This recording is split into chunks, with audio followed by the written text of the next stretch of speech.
Howdy ho. Hello. We're here to taste virtually with those of you that cannot be with us in person to taste here at Old North State Winery. Of course, we make wines, but we also taste through the wines of the world so that we understand why the Yadkin Valley wines are special and why these wines are special. It's a great community that all feed off one another, and everybody has a say. You know, everybody has a Absolutely. place. Chef Chris here is my tasting partner who will pair delicious foods with it. If you want to do our virtual tasting and you're near Mount Airy, North Carolina, you can RSVP, come by, pick up your tasting kit. We'll talk about that more a little bit later on the food. You'll get a bottle of each wine, and you can watch our YouTube channel at your leisure and catch up on all the shenanigans. There's plenty of them. And for those of you that can make it and should make it, it's Thursday nights at 6 p.m. and we cover 200 wines a year. It's incredible. 4 wines every Thursday night. Obviously, we're doing 2 because it's a video. What can I say? I want to just mention the packaging in this world of wine is getting Next level. Yeah. We're going to start with Kloovenburg. This is their 8 feet wine. And the 8 feet, you can't really see probably in the video, but there's a little foot behind the 8. That is in reference to his 4 sons, who each have 2 feet. And 4 times 2 It was equals 8. showing off. Look So at me with 2 I got a feet. feeling he's putting to work. So that's why Probably stomping some grapes. he's like, look, kids, you got to work. Your feet are on the label. So it's like now start stomping the grapes. Probably guilts them into it. Beautiful Kloovenburg K on the top, nice wax coating, God, wonderful beautiful wax. packaging. I'm telling you, the marketing here is unbelievable. But of course, Chris and I, we don't really give schmutz about packaging. We care about what's on the inside. And of course, Tim Atkin, Master of Wine, gave it a 9.2. And I'm not surprised. I've had this, Chef Chris is not. But I can tell you, it is a bang for the buck. We're really excited to get this guy's opinion.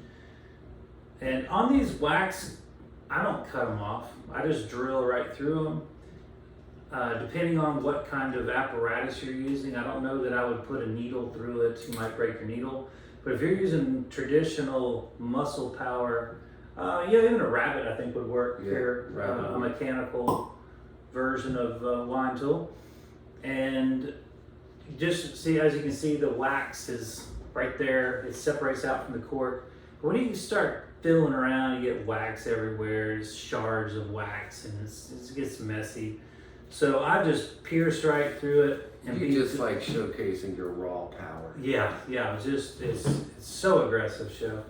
So we are in South Africa for this particular vineyard. Thank you. And of course, that's no stranger to Chris and I because we showcase a lot of wines. We've actually done a Kloovenburg or 2. We did a Bubbles recently that was extremely popular, the Grenache Rosé Bubbles. Man, big time. We already ran out. We're waiting on the next shipment that should be in. Make it faster. And I tell you, it's a slow float from South Africa It is. in those containers. But I want to mention that Bubbles has come in just about the time we're doing a wine dinner with Elephant's Corner. And that will be awesome with Chamonix. We're going to have a winemaker here in person with Andy, our favorite importer / distributor / all around. He's a great mate. Is that He's his- great. Hey, mate. Hey, mate. Hey, mate. So, Thank you, mate. so he will be here. If you want to set aside August the 20th, it's a Sunday night at 6 p.m.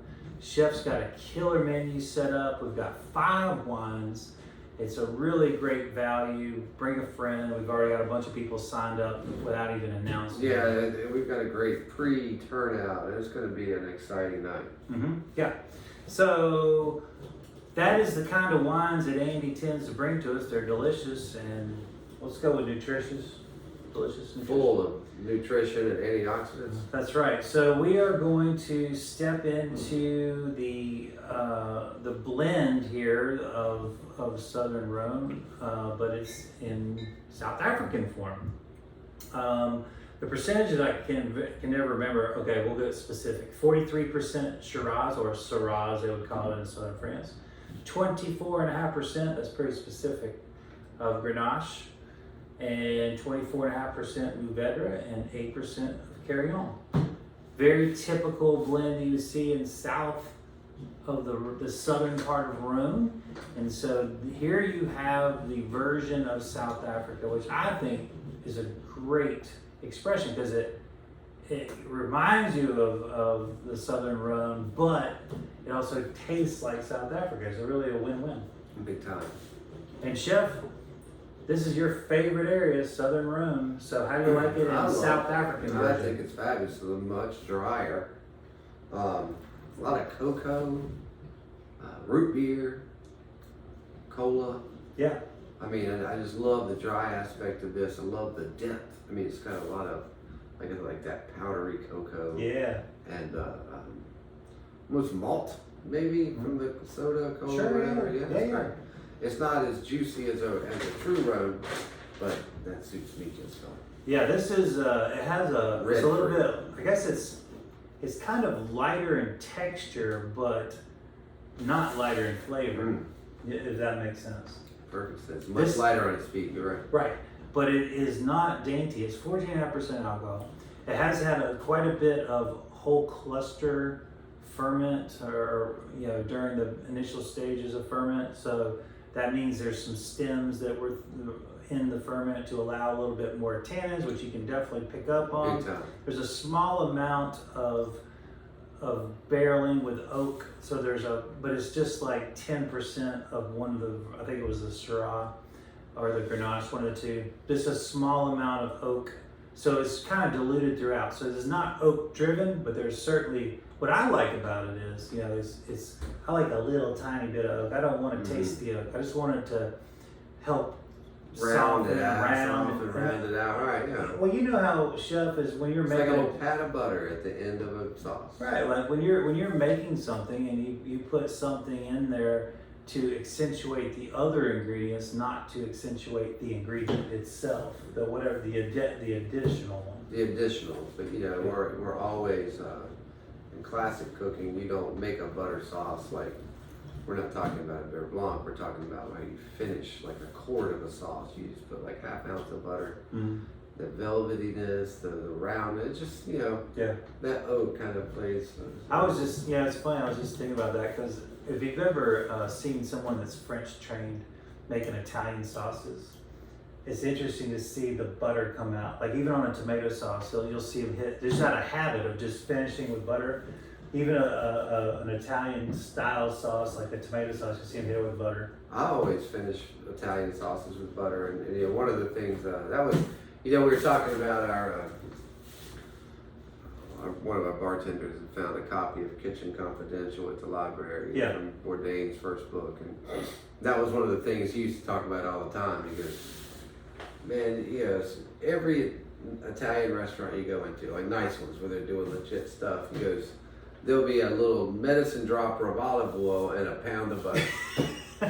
He's like, don't be fooled. He goes, not that they don't use a lot of olive oil, they do. He said, but the Italians love butter. They throw it in all their cooking. It's just we tend to think that they're these olive oil purists, but they really aren't. Well, they are olive oil purists. I mean, they make a lot of it. That's they make a lot of it. They use a lot of it, but that doesn't mean they're anti-butter. Right. And butter fits in every cuisine. Yeah, it's really fun. And they're all skinny, Chef. Well, you know why. You go traveling, walking everywhere, living that Argarian lifestyle. You're gonna. And they're eating real food. Eating real food. Well, get on your feet and eat. That's right. So we got, like Chef had mentioned, all the taste. I would say there's definitely red fruit. There's probably like a kind of a fruit cocktail thing going on here too that you'll probably pick up on. I would say maybe some, hodgepodge of berries maybe crushed together with some cherry. Compote. There's a ton of different fruit flavors in here that you're going to enjoy. And as Chef alluded to, it's dry, it's bone dry, which we like with our food, especially our fatty food. Fatty food and dry wines, man, that's a great. It is the symmetry is working when you've got those two elements. And when you see these tiers just struggling to get anywhere, you know it's 14.5, maybe more. I will say this: it doesn't taste hot. Mm-hmm. No, it does not. And you're talking about the tannins, talking about the dryness. Saying it's not. That's a comparison rather. So Rhone wines are very juicy or fruity, and this is also. It's just a. So it is not going to be a stretch at all. Especially, actually now that it's opening up a little bit, the fruits becoming a little more pronounced. Mm-hmm. Yeah, it's a. And you can see the Syrah in the glass and the Mourvedre. It has that. There's the Grenache is kind of floating around there, getting pushed around. Its little pinkness getting pushed around by the darker grapes. It's a really pretty wine in the glass. It's delicious on the palate, and it's a great food wine. Chef, speaking of food, what do you think you're going to throw at this? Well, I'm going to let you decide. I didn't know what we were going to do. So I'm going to let you choose between the cheeses. So we can do the Barely Buzz, which is the espresso and lavender aged cheddar, or we can do the Walden. Oh, the Walden. Okay. Good. Yeah, the fat content on that's I think it's gonna be awesome. A lot higher. And it's just like that cheese kind of coats your whole tongue, It just, I don't know, it's really heavenly. It is, and it's always a treat. It's very hard to get. It's not a year round. It's unctuous. That's the word I was looking for. That's what I was looking for. Unctuous. Yes. Yes, indeed. Well, that's going to be a delightful with this. I think, Chef, that this is a great summertime red because it's just not heavy on your. No, I think it's a great Wednesday afternoon red. No, it's Thursday. I mean, it's a beast. Thursday afternoon. It's a beast, but it doesn't weigh you down. It's an exercise beast. Yeah. You know how you say it's a beast, like some giant gorilla. Oh yeah. But this is like a beast, like a cross-country runner. Right. Yeah, exactly. Still looking, thin, but still a beast. So, all the beautiful packaging aside, inside this bottle, you have a gorgeous wine from Kloovenburg, and I want to say again, we just keep enjoying their wines. We have a white blend that we will hopefully get to you soon.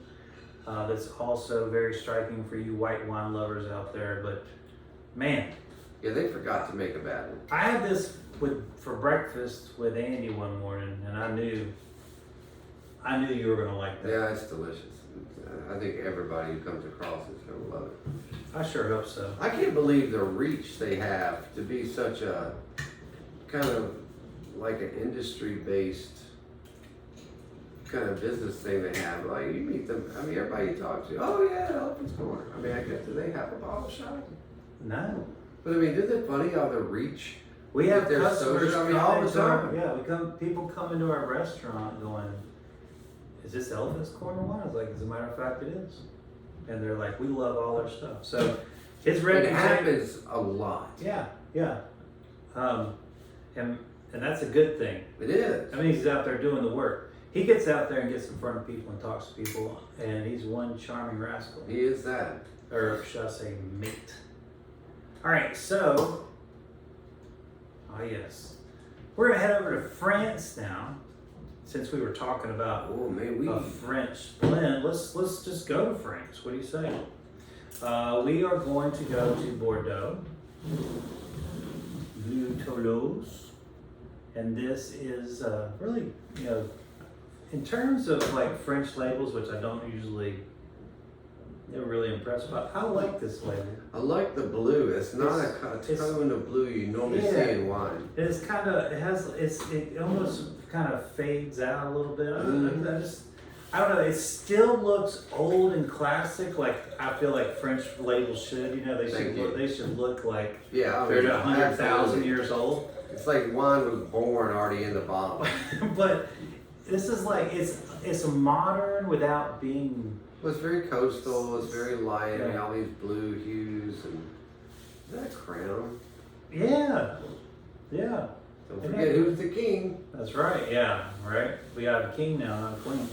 All right. So what do we got? We got the traditional grapes of the red blends of Bordeaux. Of course, you think of Cab and Merlot.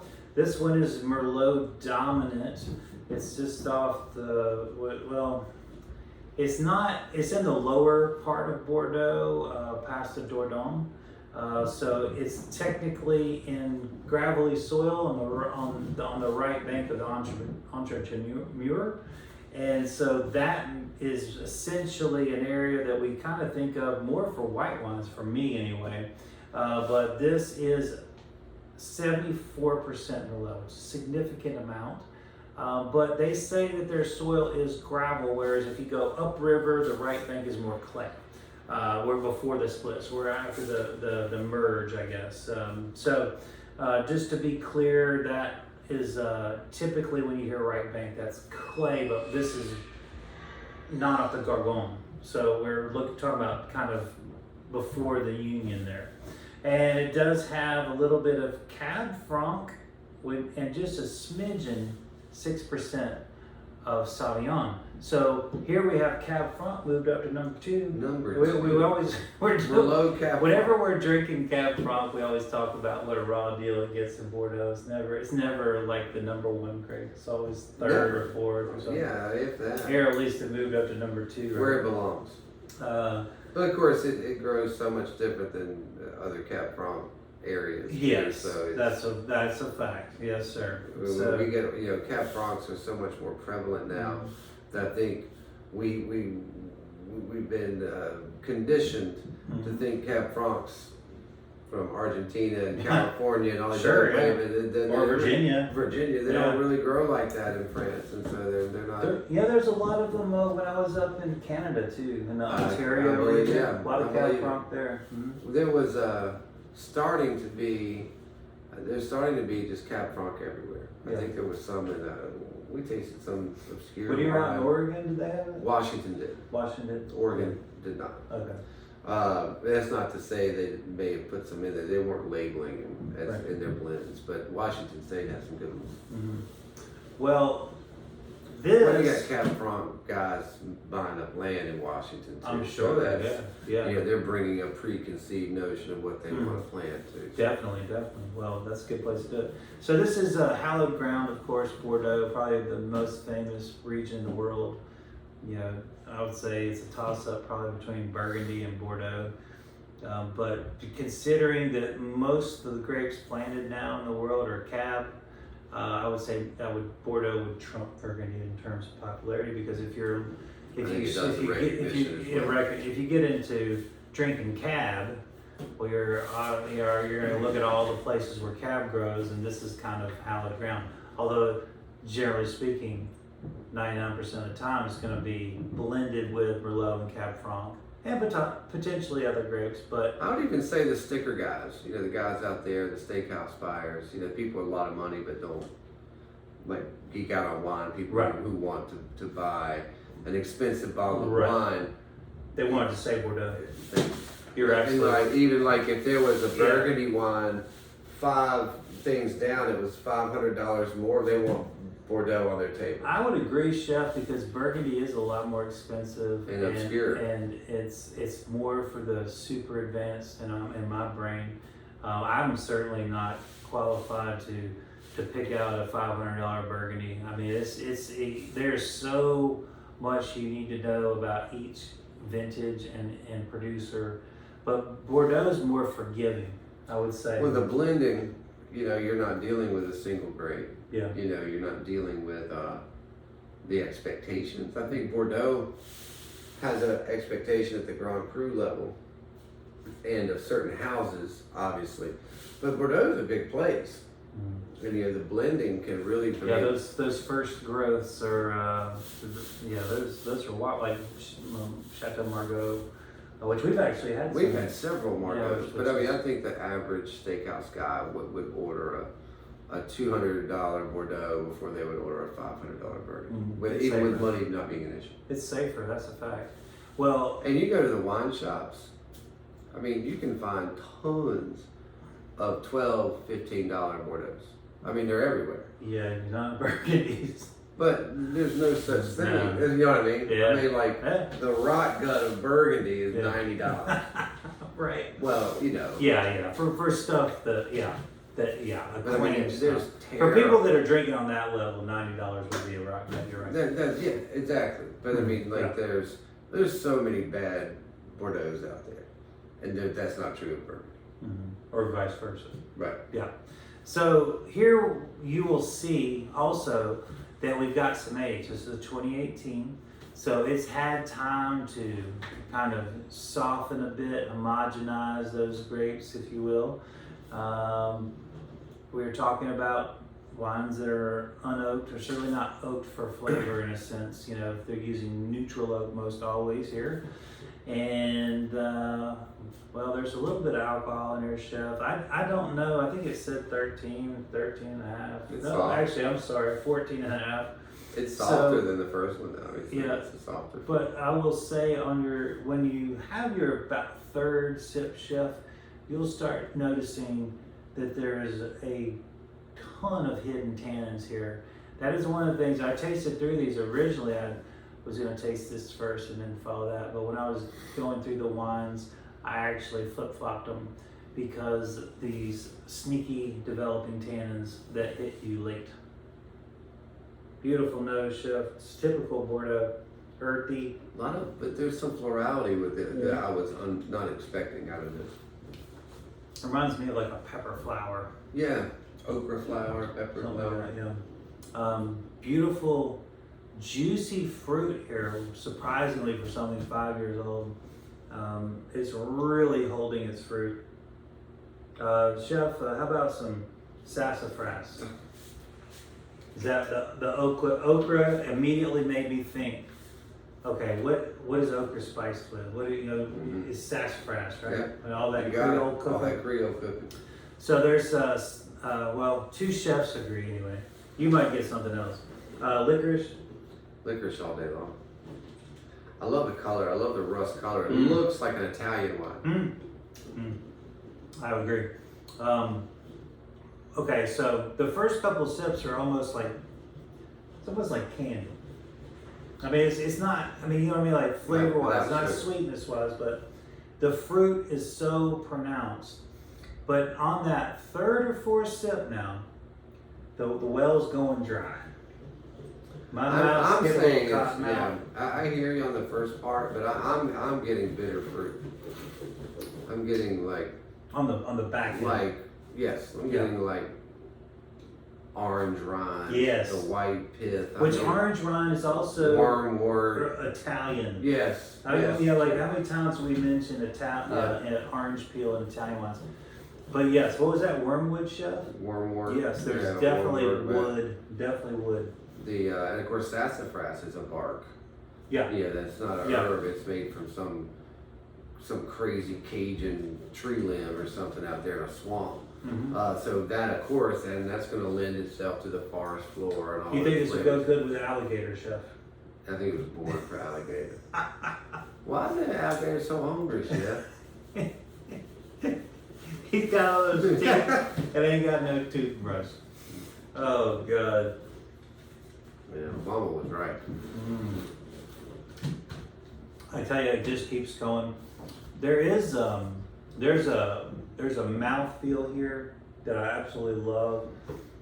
It comes across just like the first one, kind of unassumingly on the first sip or two, but then both of these wines, as you get into it a little bit, boy, they demand your attention. They do. This is going to sound crazy, but I'm going to say watermelon rind. Yeah. You know, like halfway between the red and white. I gotta tell you, my Aunt Bay lived up there at the corner of Hillcrest and Davis. She made pickled watermelon rind. And if you now they were sweet though. She'd make them really sweet because she's in the South. But if you took the sugar component out of that, this is that taste of pickled watermelon. Yeah, exactly. Because it's rind. And I'm not talking about any of the red part. You know, even though this is a juicy wine, you can name 5 or 6 red fruits easily. We're talking more layered down, which again, why we like wines is the complexity. You know, I'm not trying to dump on a simple wine because there's a place for it. Dump it down my throat. That's right, when you're parched. But these are more cerebral wines we're talking about. Of course, we got this from Etruscan Imports, and I just want to make note that on November 7th, which is a Tuesday night, we are going to have maybe 3, maybe 4 winemakers for our wine dinner. It's going to be an absolute blowout. So after we have an Elephant's Corner wine dinner in August, and we're moving into November, and about, what's that, maybe 10 weeks, 12 weeks later, something like that, we are going to have a big time Etruscan Imports wine dinner as well. So 2 big events. So you need to mark your calendars. We try to do a couple of these a year. We haven't done any, so we're going to have one. We're going to have one at the end of the summer, and we're going to have one at the end of the fall, and that'll probably set us up to do something in the winter. Absolutely. Yeah, but we'll these importers that we're dealing with, directly importing, Elephant's Corner and Etruscan Import, they are giving us incredible deals on these wines. These wines are drinking way above their price point, and you're not going to see them on the grocery store aisles. You're not going to, you're going to have the insider's angle on these wines because not many people have them. They're all small producers to begin with. That's why they're not on grocery store shelves, because grocery stores expect you to have 18-wheeler loads of wine to put them on their shelves. And so instead of designing wines for the masses, they're designing their wines to what they want it to taste like, they want it to reflect an area or the family or the cuisine or all the above. And we need to support these smaller wineries. And there's something that you can be very proud of sharing with your friends and family, because who else is going to turn it on? Like, where are they going to get it other than our restaurant, perhaps? Chef, on this food, what do you think? Well, we're gonna go bolognese. With gnocchi only. The Italian, you're circling back. I like it. Yeah. But it could pass. But this is actually a mushroom and vegetable bolognese. There's no meat in it. Ooh, cool. So it has a ratatouille feel. So we're our favorite terminology in French cuisine, ratatouille. I mean, what could be better? How fun is that? How could it be better? And how cool is this? It's been a hot minute since we had a true Bordeaux. You've been doing lots of French wines, but they've been like these obscure things, and there's been a Hermitage and all the stuff around the Rhone. The Gigondas, they had that new one from somebody that just got a new area with different grades. Anyway, it's been a minute since we've had just like a Bordeaux, and this is, you tend to forget why it's the best. Yes, we're getting a quick reminder. When we here in person, we did a white Bordeaux, and it was when I explained the wines, like, hey, we're gonna go everywhere, but we gotta always remember, we gotta remember all of the regions, not just the obscure ones and not just the ones you haven't heard of, but we do have a producer here that you probably haven't had access to. So it's we're gonna cover it's all fun. Many bases. Again, there's thousands of things to cover, but we're gonna try to do it each and every week. And we do appreciate your support. Chef, is there? Well, we got a big chef's table tomorrow. We got a big wine pairing tonight. What else we got going on? I don't know. I'm exhausted. I can't see straight. I'm so tired. Let's just keep pushing through. And then, I'm ignoring my yard, so I got to do that eventually. One of the reasons I'm so tired is I didn't ignore my yard. Oh, you did it. 7:30 the other night on my night off. But you know what? These things got to get done. I got to travel again on Sunday to get Lauren and another quick there and back. So no rest, no time to get this. So it got my window. I had to zip in there and take it. Yeah. And luckily, there's wine to help with the recovery. So delicious. Chef. Another two all-stars. Just real quick, I just got another hit of floral in there. It was like a hibiscus flower. Mm-hmm. Even the tea, the dried Yeah. leaves that you make tea. No. I would say even more of the dry like Yes. that, more so than the fresh. Mm-hmm. I mean, it's just because it's steeped. Yes. Yeah. That's a great sign, kids. Well, we're still describing flavors in these wines, and that means there's no end to the pleasure you can have when you keep discovering new things. Nothing but flavor waiting for you.